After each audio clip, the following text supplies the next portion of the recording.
ry voaka malagasy tia tanindrazana mitaky ny famerenana ny tany tandalana fanajana ny lalam-panorenana ary ny sotoavina malagasy adidiko andraikitro hoe aminareo ny mampahafantatra amin'ny voaka malagasy ny antony tokony andraisana anjara amin'ity fifidianana zay filohan'ny republika ho avy ity na dia tsy tonga lafatra ara ny fanomanana sy ny fomba nanatanterahana azy satria dia nanilikilika andreo kandida zay tokony azo fidina satria dia nitsabatsabahan'ny firenena vahiny ny fiandrianam-pirenentsika satria dia nanao zay tiano atao reo fitondrana niaraka tamindreo mpiray tsy kombakomba aminy tsy zay nefany no tonga atsika tsy andray anjara amin'ny fifidianana fa vomay raha tena apetsika eny amin'ny potsika nahoantsika no tsy maintsy andray anjara amin'izao fifidianana ho avy zao raha tsy mandray anjara isika dia manome lalana malalaka na lalana mikodana na autoroute ho andreo zay nandray anjara na nitarika tamin'ny fanonganam-panjakana tamin'ny 2024 na zay olona hotohanan'izy ireo eo de mbola itoy ihany ny krizy itoy ihany ny tsy fifankazahoana tsy hisy ny fampandrosoana ary sanatria ho lasa ohatra ratsy aty amin'ny kontinanta afrikana Madagasikara aty amin'ny faritra sadeka ko hoe aminareo hoe tsy maintsy mandray anjara isika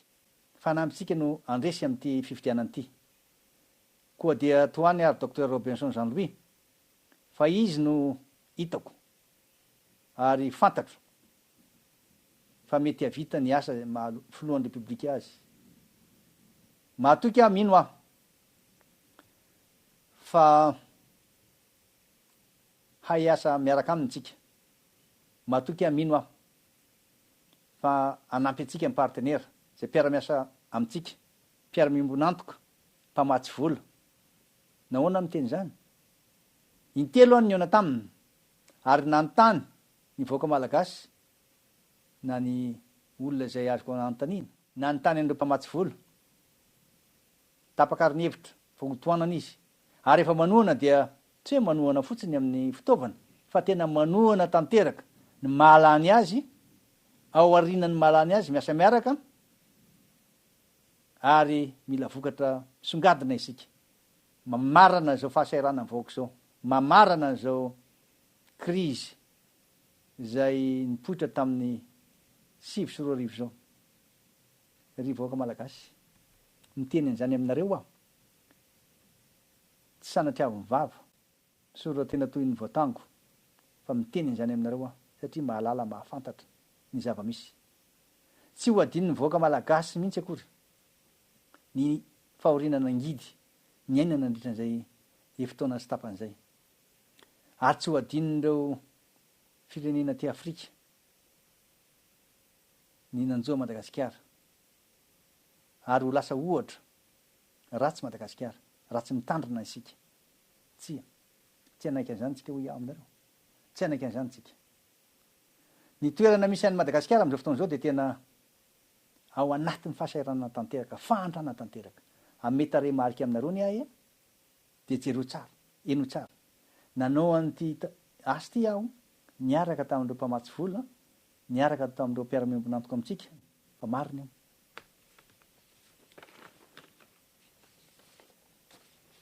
Madagasikara amin'izao fotoana izao dia ilay firenena farany zay tena mahantra indrindra Madagasikara dia tena ipetrahan'ny olona 2.7 isanjato mivoaka-ponina ao aminy mahantra azo lazainy hoe mahantra jereo 2.7 isanjato mivoaka malagasy mahantra enetsy ny ankizy tsy afaka mianatra intsony na azo lazaina fa tsy mandeha any am-pianarana intsony enetsy ary 5 isanjato ny ankizy tsy ampy sakafo fa tiranovana ny ray aman-dreniny ny larana misy a Madagasikara amin'izao fotoana izao dia gisitra farazay manitra i Mali iarahantsika nahita tsara fa nisy ady an-trano tany fanonganam-panjakana ihany koa ary nandefasany tafika frantsay mba aminjena ny fitondrana tany Mali efa vitany azy ny fifidianana. De Madagasikara miaraka amin'ny Mali. Mpampiasa vola ty Madagasikara am'izao fotoana zao de jerenareo tsara fa tena ny totongana tsisy mahatoky Madagasikara tsony, tsisy mety mandeha makaty tsony mpampiasa vola. Afa-tsy ireo izay mahazo tombontsoa am'izao crise zao de manararaotra tsy mandoa abatseranana, tsy mandoa ninina fa dia mivarotra ny entana tongany de mahazo tombony miopapana. Jereo ihany koa raha ny lafiny ara-tsosialy mikiatso tanteraka, tsisy tsony ny fanampiana mba hitsabonany zay marary ary fampandehanana an'ireny tobim-pahasalamana ireny. Resaka be fotsiny reto hoe hopitaly natsangana. Tsy marina zany fa zao ny zavatra misy. Hoy aminareo niaraka tamin'ny manampaizany zany nanao an'ity fa tsy zaho rery. De ohatran'izany koa ireo mpizahatany, iza tsony natoka andeha aty Madagasikara am'izao fotoana zao, iza tsony ny ino fa hoe de tena azo antoka ny sécurité na ny filaminana. Tsy matoky atsika itsony na de ireo nilaza fa natoky ara tamin'ny voalohany, tsy matoky tsony ankehitriny satria ny fitondrana zay misy de fitondrana tsy mametraka lolarana ny tombontsoan'ny vahoaka na ny tombontsoam-pirenena fa de samy maka izay tandresy azy avy izy. Tsy vitan'izay fa dia nytoy ny resaka de ho jerena fotsiny zao ve ty firenena, mila miasa miaraka isika. Ka dia tongara reo fanadihadina zay natao ary mazava ny valiny, mazava ny valiny hoe aminareo satria zao ny taremarika misy tamin'ny volana marsa 13 raha nanao fanadihadina tamin'ny voaka ta Madagasikara de 420 isan-jato mivoaka malagasy naza hoe diso lalany ty fitondrany ty tsy mety fitondrana eto Madagasikara ty fa tena diso lalana tanteraka. Natao ndray zany tamin'ny volana juillet lasa teo de niakatra ho 120 isan-jato ny vahoaka mihitsy nilaza hoe diso lalana. Reo lefa mahantra be reo zany tena diso lalana tanteraka ny firenena, ny mpitondra ny firenena malagasy tena diso lalana, mba tsy lazaitsika ny am'tsizy mihitsy mandeha. De ahoana ny fandeha noho nareo ny toyiny rehefa diso lalana izy dia ny zavatra nitranga natao fanadihadina sy nalalinina tsara hoe ahoana ny ilazana fa diso lalana. Satria tamin'ny volana mars 13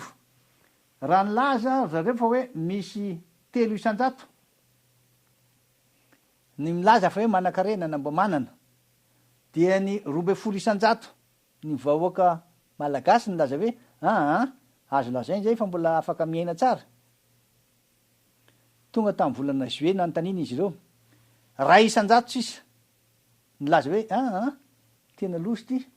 Tamin'ny volana mars izy 3 isan-jato, tamin'ny volana juillet izy 2 isan-jato sisa. De reo le milaza hoe azo fipina ihany 12 isan-jato tamin'izay fotoana zay lasa 5 isan-jato sisa atsasany latsaka. Ary reo le nilaza hoe nanana lasa tsy nanana, aingana be zany ny fahantrana. Ary ny olona fa mahantra de lazaiko anareo teo fa mahatratra 20 isan-jato mivoaka malagasy tamin'ny volana juillet nilaza hoe tsy izy tsony fa tena fa any am'tsy izy ry voaka malagasy. Tsy azo jare-potsiny anefa zany, tsy faly ny tanisa fotsiny, tsy fetezany tsika fa tompony andraikitra, malala ny adidy tokony ho raisina sy ny andraikitra. Tapa-kevitra vonina hiasa iaraka tsika. Koa dia omeko anareo fotsiny reto paikady mba entina fampandronaingana Madagasikara, fiaraha-miasa miaraka amin'ny mpamatsy vola sy ny firenena zay miara-nombonantoka. Dia ho lazaiko aminareo misy andalana folo izy ty, tsy anjarako niditra amin'ny atsipriany fa mbalao mbo anjarany candidat zay miasa miaraka aminiko. Egnany kolany somatsara izy fa tanteraka somatsara ty. Fomeko anareo fotsiny amin'ny ambangovangona inavy ny zavatra tsy maintsy atao ary inavy zany programan'asa na le hoe Madagasikara ampandrosoana zany. Voalohany indrindra dia vahoaka mananjo, vahoaka miaina ao anatin'ny filaminana, vahoaka afaka manapa-kevitra am'izay zavatra ataony, ary vahoaka afaka mioty ny vokatra azony, vahoaka mandray anjara feno amin'ny fiainam-pirenena, ary vahoaka miasa ankalalahana, vahoaka mamokatra, vahoaka liam-pandrosoana, vahoaka malalaka amin'ny fitenenana sy ny fivezivezena. Folo izy reto andalana misy reto. Fahalao mba ny candidat docteur Robinson Jean-Louis nilaza azy, mametoky anareo ary averiketo indray fa tsy misy fampandrosoana vita ny Madagasikara raha tsy miasa miaraka ary atokisany mpamatsy vola isika, satria 9.20 isan-jato ny vola tamin'izay tao de fanampiana velany avokoa nentina mpandrosoana ny firenena.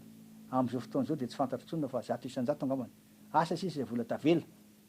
ao amin'ny banque centrale lao. Ary aza dinony fa ny fifampatokisana nisy